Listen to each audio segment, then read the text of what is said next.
Guys, it's Eric again in my car, popping off two in a row. Sometimes the mood strikes, the envious observations just start flowing. So I'll post both of these today. The other one was about compassion. This one is about one signifying, unifying characteristic among envious people. What I like to refer to it as, just cut right to the chase here, I like to refer to it as the mild sob story. I've seen this over and over again. Now this is dependent on getting to know the envious person. So that in general means they'll be a friend or some sort of close or intimate relation.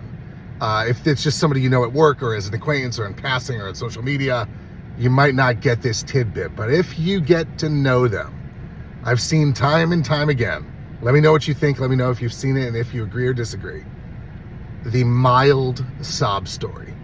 Now I say mild with intention and I say sob story with intention. Mild because what's happening is it's unbelievable the amount of times I've seen this. Something has happened to them in their formative years, in their past, as they were coming up, that they're stuck on. They're bitter about it. They're dead serious about it. One of my favorite comments ever on this page, some videos back, I think a year plus back, somebody said they're so tired of these envious people with where everything's dead serious, with their dead seriousness. That is so on point. I had never thought of it that way. It's like everything's dead serious. There's no lift, there's no light, there's no humor. God forbid there should be frivolousness, that we shouldn't take ourselves so seriously at every moment. That's part of the goddamn motherfucking mediocrity of these people, is that it's just dead, leaden, stone, heavy, serious. Hand in hand with that is the mild sob story. Something of medium, I'm sorry to say this, because look, I don't want to bring the message across that I don't think it's possible that something very bad could happen to somebody and that they can turn out to be an envious person. Let me say that again.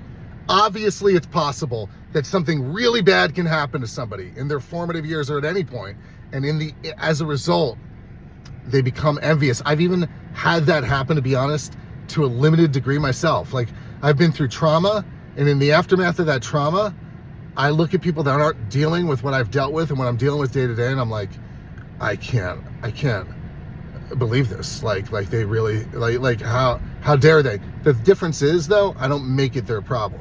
I don't become at least not consciously, I hope not. I don't become some competitive, negative, toxic, critical fount of competitiveness toward them. I just go on with my own life. That's the difference. Certainly, we're all prone to envy. So I want to make clear, if an envious person in their history and their narrative has some significant trauma, and of course that can be evaluated subjectively, it gets very mixed up. We all have our different measuring sticks.